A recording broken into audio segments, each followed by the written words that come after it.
Porque hoy vamos a hablar de la iglesia y que la iglesia es un plan de Dios. Cuando nosotros decimos iglesia, ¿qué es lo primero que te viene a la mente? Cuando uno le dice una iglesia, ¿qué es lo primero que viene a nuestra mente? Normalmente, más aquí en Estados Unidos, uno piensa en un edificio de ladrillo con una punta blanca, ¿verdad?, hacia arriba y con una cruz por ahí. Cuando nos dicen iglesia, nos identificamos normalmente con lugares donde se reúnen personas a hacer celebraciones religiosas. Pero la palabra iglesia realmente no tiene que ver con esto. La palabra iglesia tiene que ver con nosotros, tiene que ver con la gente, pero principalmente tiene que ver con un propósito y con un plan de Dios. Y yo quiero anticipar rápidamente que la iglesia es un instrumento y un propósito de Dios para acercarnos a Dios. Y que tiene un propósito fundamental, que a veces nosotros lo menospreciamos o no le damos la importancia que debe tener. La palabra iglesia viene del griego eclesía, y eclesía quiere decir reunión de santos. Pero cuando se dice la palabra santos, no es lo que tal vez nosotros pensamos como santos, sino lo que esa palabra en su origen quiere decir apartados, reunión de apartados. Y la palabra iglesia se hablaba en los tiempos antiguos, los romanos y los griegos, para las convocatorias del parlamento o las convocatorias de los políticos. Cuando había una reunión importante, decía: hoy se reúne la eclesía, o sea, los apartados para esta reunión. Ya después vamos a ver que en el tiempo de Jesús y para adelante, la iglesia va tomando, la palabra iglesia va teniendo una connotación de la fe y de los que creen en Dios. Entonces, definiendo qué es eclesía, qué es la iglesia es la reunión de los hijos de Dios. El lugar es lo menos importante. Nosotros nos podemos reunir en el salón más lujoso o que tenga más apariencia de iglesia, o nos podríamos reunir en la sala de una casa o debajo de un árbol, y exactamente sería lo mismo, iglesia. Sería la misma palabra, iglesia, la reunión, la convocatoria de nosotros. Quiero hacer un énfasis sobre la ley. La historia de la humanidad se divide en dos etapas. 4000 años que se dice que nosotros o que el ser humano con respecto a Dios vivió bajo la ley, y 2000 y resto de años que los seres humanos vivimos bajo la gracia. A partir de Jesucristo hay un cambio en la historia de la humanidad y quedan 4000 años de ley y 2000 años de gracia. Las reglas cambian a partir de ese momento. Ya toda la ley que había, que normalmente era condenatoria y que ni un solo hombre se pudo salvar por la ley porque nadie la podía cumplir, pasa a un segundo plano y se establece la gracia. Y viene el Señor Jesús y dice: porque por gracia sois salvos por medio de la fe, no por obras, para que nadie se gloríe. O sea, la fe es un regalo de Dios para los que lo queramos recibir. Entonces, ¿qué pasa con toda la ley? ¿Será que ya no tiene ninguna importancia? ¿O sí? Porque la ley dice que no hay que mentir, la ley dice que no hay que matar, que no debemos tener otros ídolos, que no hay que desear a la mujer, todo. Entonces, ¿eso no vale porque estamos bajo la gracia? Por supuesto que nosotros seguimos manteniendo los principios de la ley, no la condenación de la ley. No sé si me explico. Antes la ley era condenatoria. Si a una mujer se le encontraba en el acto del adulterio, la ley decía: agárrenlos a los dos, se los llevan a una plaza y los apedrean. O sea, era una ley condenatoria. Pero ya en la gracia, a Jesús le llevan a una mujer que le dicen: Señor, esta mujer fue tomada en el propio acto del adulterio y la ley dice que tenemos que apedrearla. Y el Señor les dice: bueno, pues el que esté libre de pecado, tire la primera piedra. Y se acabó el juicio. No es que Dios le dijo a la mujer: Ve, ahora bajo la gracia puede seguir pecando. No, le quitó la condenatoria de la ley y le aplicó la gracia. Pero cuando la mujer se levanta, toda agradecida con Dios porque le había salvado la vida, el Señor le aplica el principio de la ley y le dice: ok, mamita, ahora váyase y no peque más. Entonces nosotros, a través de la gracia, ya no hacemos las cosas malas por miedo de que nos caiga un rayo, sino que dejamos de hacer lo malo para agradar a Dios, por amor a Dios, para vivir bajo la bendición de Dios. A mí me aplicaron tanta la ley que le cuesta a uno a veces entender la gracia. Entonces a mí de niño me decían: Dios no quiere a los niños que mienten. Y ahora yo creo y entiendo que sí los quiere.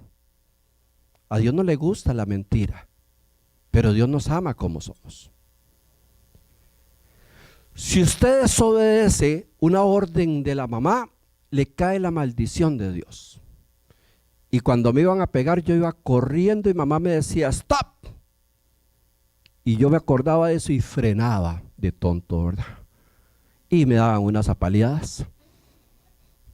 Después entendí que no, que Dios no es condenación, que el Dios que nosotros tenemos es amor, es misericordia, que hay reglas, que hay principios para que nos vaya bien y que tenemos que aplicarnos en la vida, que tenemos que ser obedientes, no por miedo de los castigos de Dios, sino para obtener las bendiciones de Dios, que eso establece algo completamente diferente. Entonces, dentro de la ley que estableció el Señor, Dios estableció algo muy particular, porque casi todas las leyes tenían que ver con comportamiento, con moral, con fidelidad, pero estableció una ley que le dice: y ustedes van a trabajar 6 días y el 7º día lo descansan. Una ley extraña, pero lo estableció el Señor. Y yo me hago la gran pregunta esa semana estudiando: ¿por qué habrá establecido Dios el descanso como una ley? ¿Por qué habrá establecido Dios el día del Señor, el día de reposo, como una ley? Y la respuesta que obtengo en la palabra de Dios es que Dios establece el día del Señor para que no nos olvidemos del Señor. Porque el ser humano tiende a olvidarse las cosas si no las celebra. El día que usted y yo cumplimos años, se nos llena el Facebook de cosas lindas. ¿Verdad que sí? Yo creo que solo el día que uno se muera compite con ese día. Precioso, lindísimo, bendiciones, que esto, y gloria a Dios. Y es emocionante. Yo cuando cumplo años, ya desde el día anterior estoy viendo a ver quién me escribe y qué me dice, y creo que me emociona más eso que el pastel. ¿Qué pasaría si yo no tuviera día de cumpleaños? Nadie en la vida me diría nada lindo. Nadie me llamaría para decirme: que tengas un año precioso, que las bendiciones de Dios estén contigo, que esto y que de todas, y un gran ramo de rosas, y te vamos a llevar a comer. Si no tuviera día de cumpleaños, no se celebraría. Entonces se establecen los días importantes para que no se olviden. Y Dios establece el sábado no porque Él necesitaba descansar, sino porque sabe que la tendencia del hombre es olvidar. Rápidamente se olvida. Entonces el pueblo de Israel, le gustara o no le gustara, estuviese o no estuviese de acuerdo, todos los días de reposo tenían que parar actividades por ley. Entonces pasaban cientos de años y miles de años y nunca se podían olvidar quién había creado el mundo, quién era su Dios y a quién le debían toda la honra, porque había una ley que decía que había que cumplir el descanso so pena inclusive hasta de muerte si trabajaban. Como que Dios garantizó, a esto les voy a meter en la cabeza que se acuerden quién es Dios.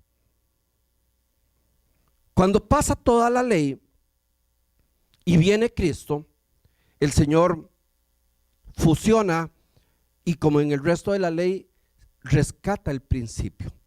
Ok, ya no vamos a andar detrás de la gente a ver quién martilló o quién cosechó o quién sembró para castigarlo, que era lo que decía la ley. No, ahora lo que queremos es que la gente recuerde siempre el día del Señor, lo tenga en su corazón, lo honre, lo ponga en primer lugar, para que nunca se le olvide quién es Dios y cuál es la relación que tenemos con Dios. Entonces, de esta manera queda establecido que un día a la semana todos los seres humanos nos tenemos que apartar ese día para el Señor, en nuestro corazón, en nuestra actividad, para que no se nos olvide.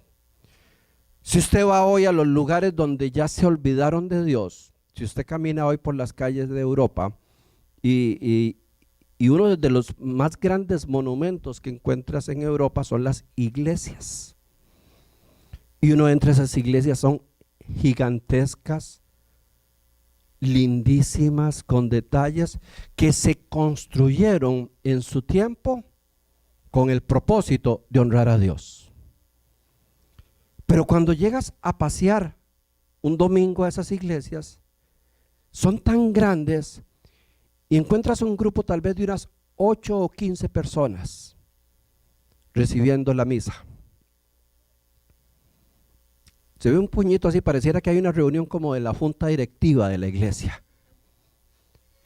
Y entre el grupito que está el sacerdote oficiando la misa, miles de personas entrando y saliendo por todo lado, tomando fotos y haciendo cosas, porque ya la gente perdió el sentido del día del Señor, porque se fueron alejando y no se dieron cuenta, porque fueron desechando ese mandamiento y ese principio de acordarse de Dios.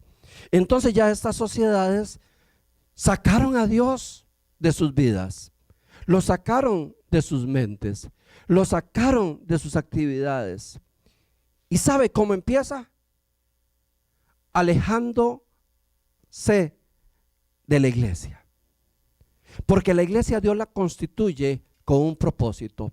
Jesús no vino a fundar una iglesia, Jesús no vino a hacer un edificio y decir, a partir de hoy esta es la iglesia correcta. Jesús vino a predicar las buenas nuevas de salvación. Y cuando mandó a los discípulos, tampoco los mandó a decirles, vea, vayan cada uno de ustedes, construyan una iglesia. No, vayan y prediquen por todo lado el evangelio. La iglesia surge como una necesidad humana. La iglesia surge como una gran necesidad. Cuando la gente conoce de Dios, sabe de Dios, comienza a sentir una necesidad. Bueno, yo necesito aprender más, necesito profundizar más, necesito entregar más. Y hay una relación muy necesaria y la gente se une. Entonces, ¿qué pasó con lo que se llama la primera iglesia cristiana o la iglesia primitiva? Dice que las familias se reunían en una casa y compartían la comida y hablaban de Dios. Y se echaban una cancioncita y decían, qué bonito, qué necesario. Eso dio origen a que años después ya hubieran grupos grandes de iglesias. Gente que se reunía todos con la misma necesidad y sabiendo que era indispensable estar cerca, que era necesario, que el cuerpo humano, que la mente humana tiende a olvidar las cosas, que si usted deja de practicar algo como una disciplina, se le olvida. A usted y a mí posiblemente nos enseñaron a lavarnos los dientes 3 veces al día mínimo antes de acostarnos. Y a esas alturas a veces me acuesto y me estoy durmiendo y digo, ay, no me he lavado los dientes. ¿Me pasa algo si no me los lavo esa noche?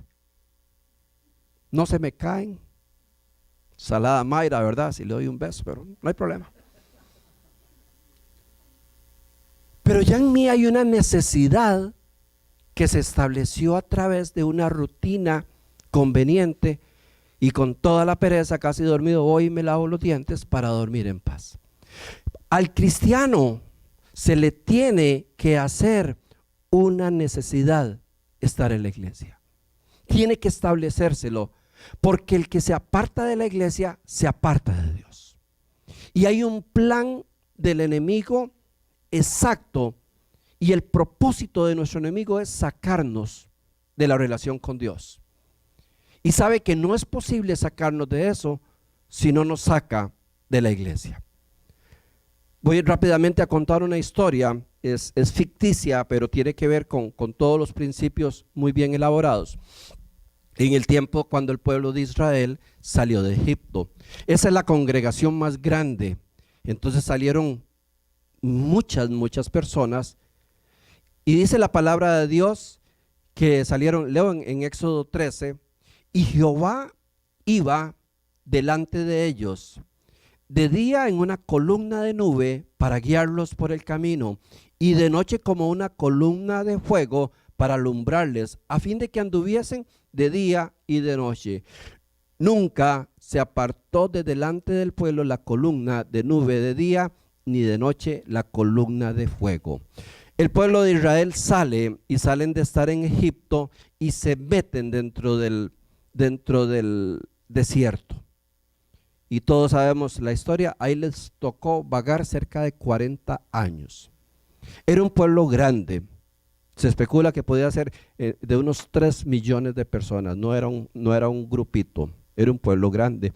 Y el pueblo de pronto entra al desierto, pero entra guiados por Dios, bajo la presencia de Dios.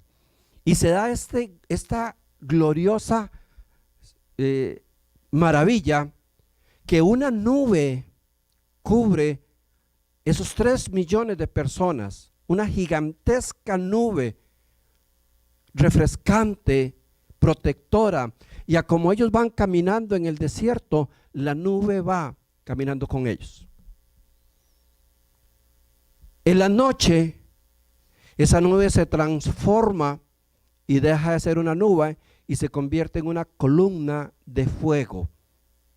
¿Qué es lo que sucedía? Bueno, iban para el desierto, y en el desierto el mayor problema que va a tener un ser humano son las inclemencias del clima, del tiempo.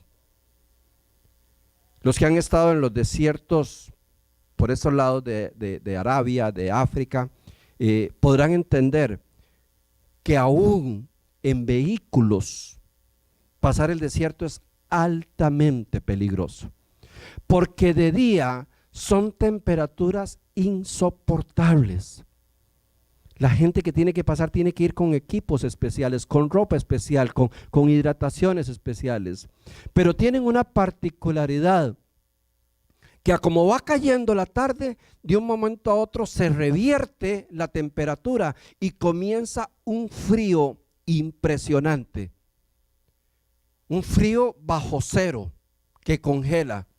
Entonces se imagina, bueno, nosotros que vivimos en Oklahoma, que el clima es medio loco, si lo entendemos, pasaron un día de 110, 120 grados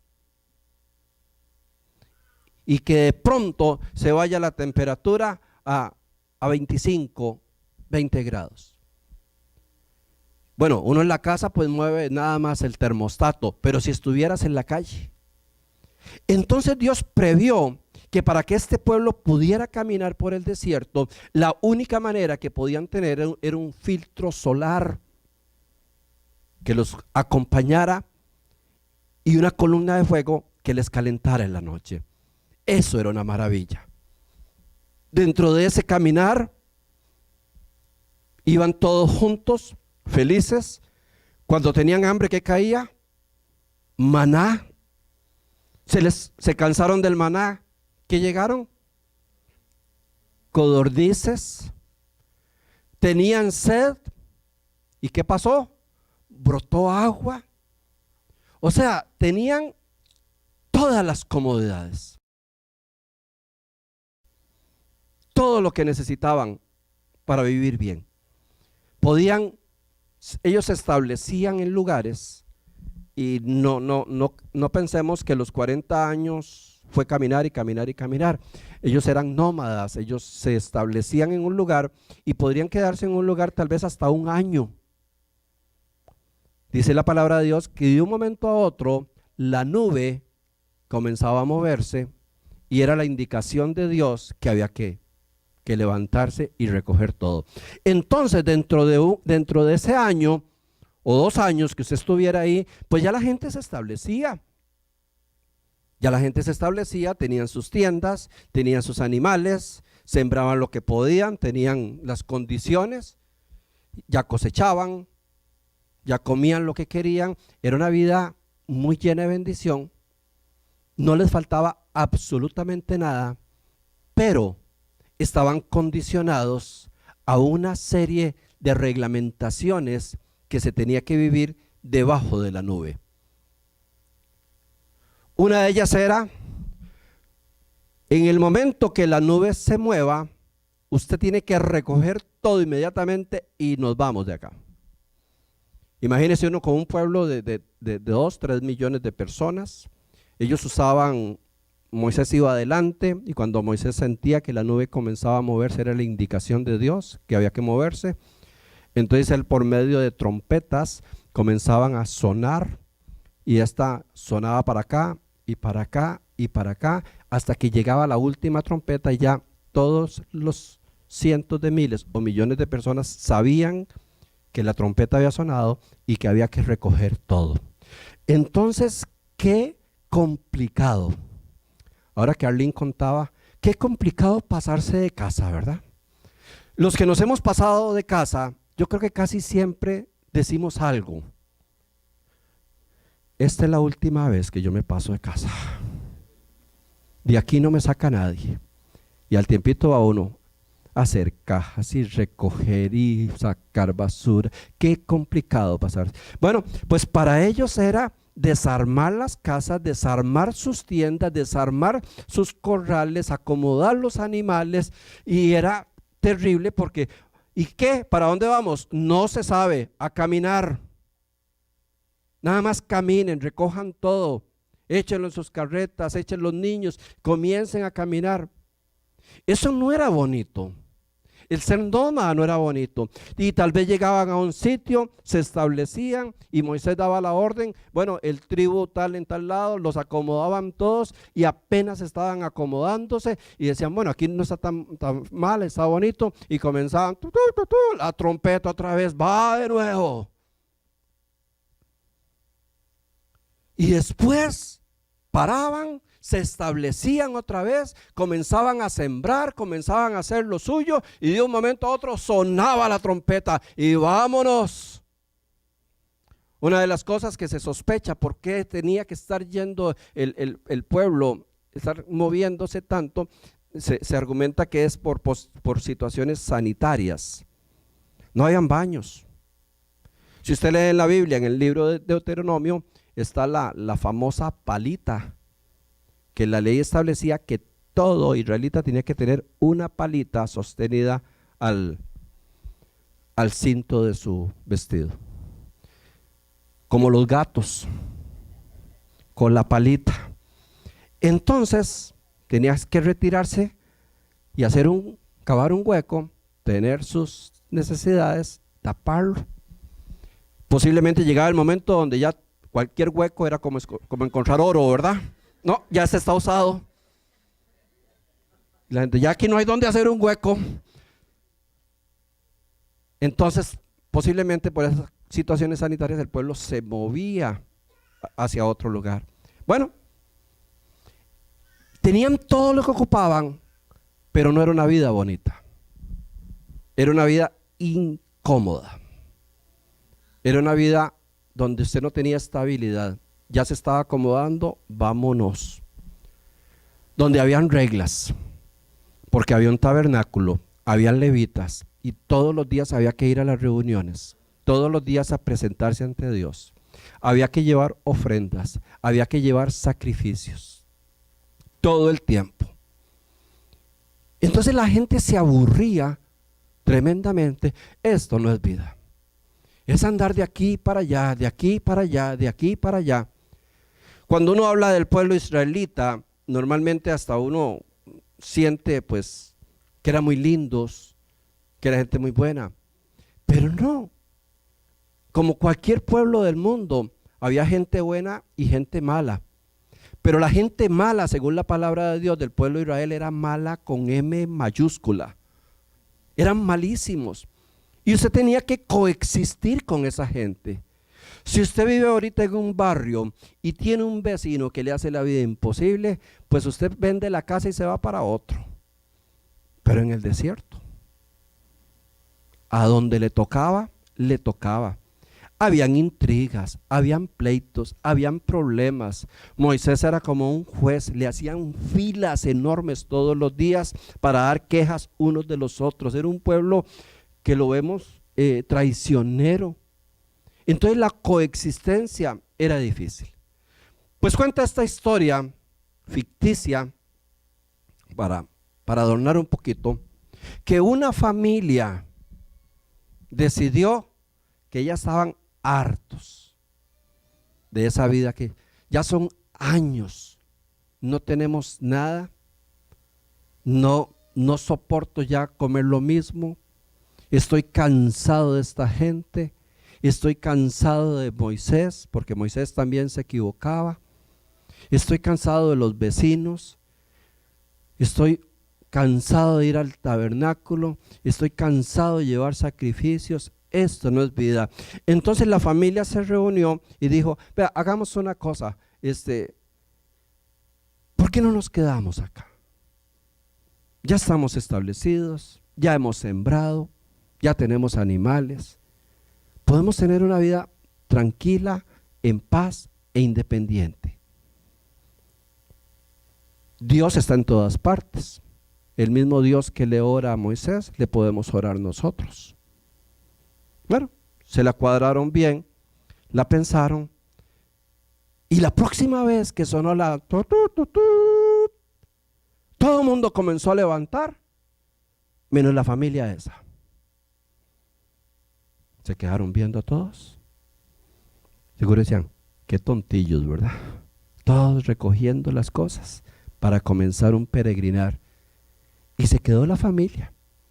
Y donde se quedan tienen todas las comodidades, tienen todas sus siembras, tienen todos sus animales, tienen toda su ropa, tienen agua suficiente, tienen comida suficiente. Se sienten que están bien, que pueden salir adelante.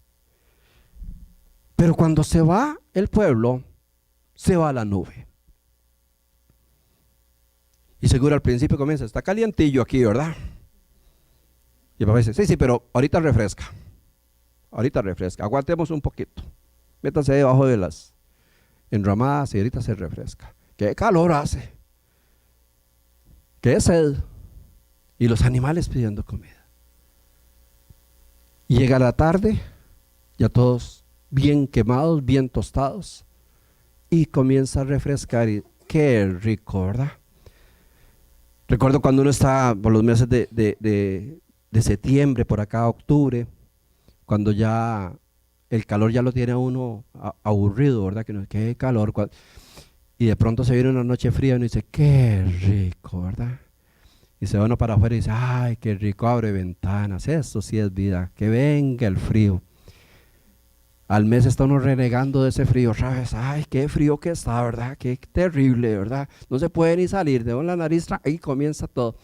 Bueno, llegó el frío y al principio, qué rico, se nos refrescó, pero comienza el frío y azota el frío, y a las 3 de la mañana todos temblando,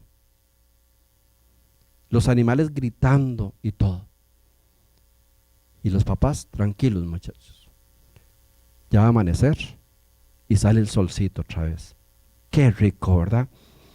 Qué rico cuando comienza. ¿Cuándo es que comienza la primavera? Que comienza el sol ahí como en marzo, abril. Después de pasar esos días tan helados, ay, qué sol tan rico, vámonos al parque a caminar. Ay, pero ya en julio, otra vez, ¿verdad? Y así comienzan a experimentar ellos que la cosa está difícil. El primer día se sienten bien y dicen, esto es libertad. Nos levantamos a la hora que nos dé la gana. Hacemos lo que queremos. No tenemos que ir a ninguna reunión. No tenemos que hacerle caso a nadie. No tenemos vecinos. Qué belleza vivir así.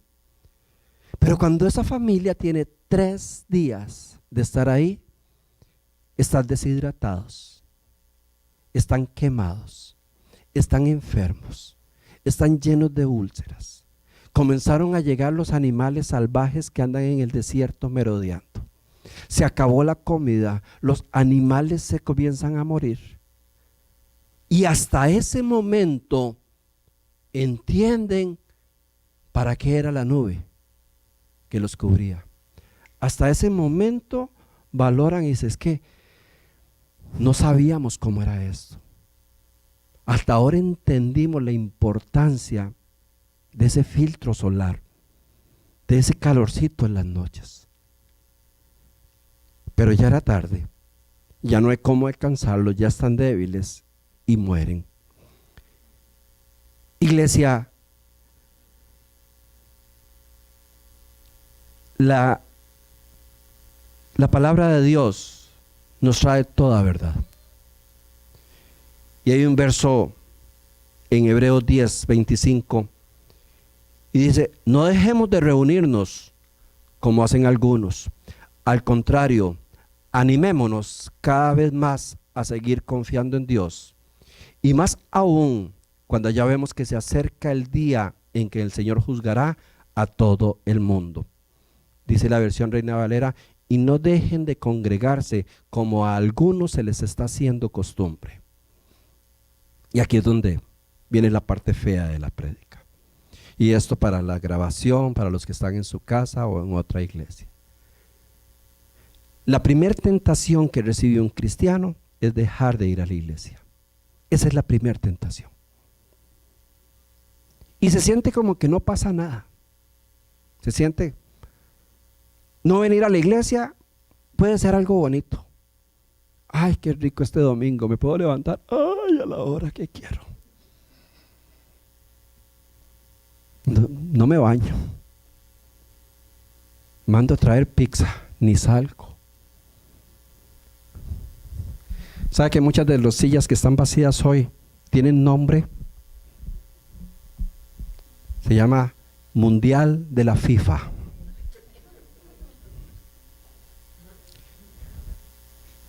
Y muchos hoy han quitado a Dios del primer lugar en su vida por un partido de fútbol. Algunos lo quitan por ganarse unas horas extras en el trabajo. Otros lo quitan porque llegó la prima de la abuela a visitarlos. Hace unos meses vino un hombre de México que tenía mucha fama para hacer ejercicio, ¿cómo se llama? Que le acomodaba las vértebras y todo. Un genio, ¿verdad? Y el hombre tenía muy buena reputación. Y andaba con una agenda. Y yo fui a hablar con él porque me dice, ese hombre es una maravilla. Y realmente bueno. Entonces cuando yo fui a hablar con él, le digo, mira, ¿y cómo hago para concertar una cita? Él atendía en las casas o a domicilio, ¿sí? Me dice, vea, el día que usted quiera, a la hora que usted quiera, yo le hago el masaje. Eso sí es un servicio 24/7, ¿verdad? Me dice, estoy haciendo masajes a la 1 y 2 de la mañana. A las 5 de la mañana, a las 3 de la tarde. Usted dígame la hora y yo me acomodo. Yo vine a trabajar. Y a mí me quedó impresionado. Digo, wow, qué hombre, de verdad que venía a hacer dinero, ¿ah? Me dice, pero solamente los viernes de 6 a 10, imposible. Yo qué extraño este hombre que me dice que puede hacer un masaje hasta la 1 de la mañana, 2 de la mañana, pero que me dice que los viernes no se puede. Y le digo, ¿y por qué no puedes los viernes? Yo te iba a pedir un viernes. Y me dice, es que yo soy testigo de Jehová. Y ese es el día de nuestras reuniones. Y para mí Dios es primero que cualquier cosa. Y me dejó con la boca abierta. Una secta que niega a Jesús, que niega la Trinidad, pero una persona con una convicción de poner a Dios primero en su vida como nunca había visto. Pero nosotros comenzamos, iglesia, a ser seducidos, porque el estar en la iglesia a veces incomoda, porque como ese es un lugar para todos, viene de todo. Entonces viene gente muy linda y viene gente incómoda. Vuelva a ver a la persona que está a la par a ver si es incómoda. No ve a su esposo, ¿verdad? Entonces la gente dice, qué pereza, la iglesia está muy bonita, pero como ahí va fulano de tal que me cae tan mal. No, es que son muchas reglas. Yo puedo quedarme en la casa y ahí oro, leo la Biblia y canto. Y a mí me gustaría a los que dicen eso tomarles un video, que no se den cuenta, a ver cuánto oran, cuánto leen la Biblia y cuánto cantan en su casa. Yo les puedo decir que ven televisión, se acuestan y juegan. No es fanatismo, iglesia. Es que el plan de Satanás es enfriarnos, es sacarnos, es entretenernos. Porque el plan y el propósito del enemigo es que nos apartemos de Dios. Cuando yo tengo la costumbre y la necesidad vital de Dios, yo pongo a Dios de primero. La palabra de Dios dice, mas buscad primeramente el reino de Dios y su justicia, y todas las demás cosas nos serán añadidas. Cuando nosotros ponemos a Dios de primero y establecemos que todo gire alrededor de Dios, cambia nuestra agenda. Cuando nosotros abrimos nuestro negocio y el manager del lugar donde estábamos nos dice, si ustedes no abren del domingo, no pegan esta oficina. Entonces le dan ganas de, bueno, abramos y pongamos a alguien. Termina uno esclavizado. Cuando dejas de venir a la iglesia por unos dólares más, yo estoy seguro que estos dólares no son de bendición para tu vida. A como llegan, se van. Porque el propósito del enemigo no es enriquecerte, es apartarte de Dios, es sacarte de tu relación con Dios. Y la gente comienza a enfriarse. Y alguien dice, pues no fui a la iglesia y no pasó nada, la pasé muy bien en la casa, jugando con los niños, o haciendo lo que sea. Me economicé la ofrenda. Qué bendición. Si uno no va a la iglesia no hay que ofrendar, qué bien. Y comienza esa seducción. Años después se encuentra a esa persona desconectada con Dios y su vida hecha un desorden, porque empezó con poquitos. Les decía que tal vez es fuerte, porque a lo mejor alguien dice, yo falté el domingo, seguro es por mí. No, crean lo que no puedo pensar en eso. Es que yo sé que el propósito que tiene Dios para nosotros tiene que estar dentro del cuerpo de Dios, dentro de la relación con Dios. Y la relación con Dios para el cristiano debe ser una prioridad. Si a mí me llega mi tía a la casa, me la traigo para la iglesia. Y si no quiere venir, que se quede haciendo el almuerzo y yo vengo. Pero qué fácil que es. Cualquier cosa, no, hoy no puedo por tal cosa. Iglesia, y después vienen los días malos, como dice la palabra de Dios. Y ahí sí a correr. Ahí sí a correr. A clamar a Dios, a buscar de Dios, a ir a la iglesia. Ahí sí entendemos que era necesario estar conectados, que era necesario para nosotros, que no nos pase como le pasó a esta familia. Busquemos primeramente el reino de Dios. Termino leyendo la palabra de Dios, la oración que hace Jesús cuando va a partir de esta tierra. Y Jesús está orando por sus discípulos en Juan 17 y le dice al Padre: te pido que todos ellos estén unidos, que como tú, Padre, estás en mí y yo en ti, también ellos estén en nosotros, para que el mundo crea que tú me enviaste. Les he dado la misma gloria que tú me diste, para que sea una sola cosa, así como tú y yo somos una sola cosa.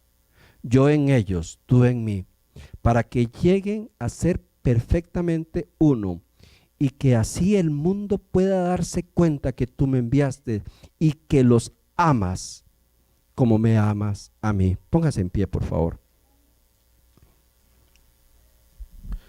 Yo creo que Jesús, con un poquito de preocupación, cuando vio a sus 12 discípulos, que hasta se peleaban entre ellos, se acusaban, competían, cuando vio que tenía que partir, la única oración que dijo: Señor, que estos muchachos entiendan que tienen que estar unidos, que entiendan que solo así se puede sostener, que sean uno, que sean de apoyo el uno para el otro, que seamos uno, iglesia. Dios tiene planes, propósitos y proyectos específicos para cada uno de nosotros. Nosotros somos especiales para Dios, todos. No hay uno solo de nosotros que Dios no tenga un plan definido para nosotros. Pero la única manera que podemos entrar en ese plan y en ese propósito es estar ligados a Dios, es estar fundidos con Dios, es que nuestra vida gire alrededor de Dios, es que todo lo que hagamos tenga que ver con Dios y sus propósitos, para que seamos uno, como dice la palabra de Dios. Yo quiero que se guarde esto en su corazón, que lo medite, que le diga: Señor, yo quiero estar conectado a ti como tiene que estar conectado un hijo de Dios. Yo quiero ponerte de primero en mi vida, sobre cualquier negocio, sobre cualquier paseo, sobre cualquier vacilón. No es que usted no tiene chance de pasear, todos podemos sacar. Hablo con los que tomaron el domingo y lo cambiaron del día del Señor al día del disfrute. Trabajan 7 días y el domingo se van a pasear a algún lado, pasando por encima lo que el Señor nos dijo. Oremos, iglesia.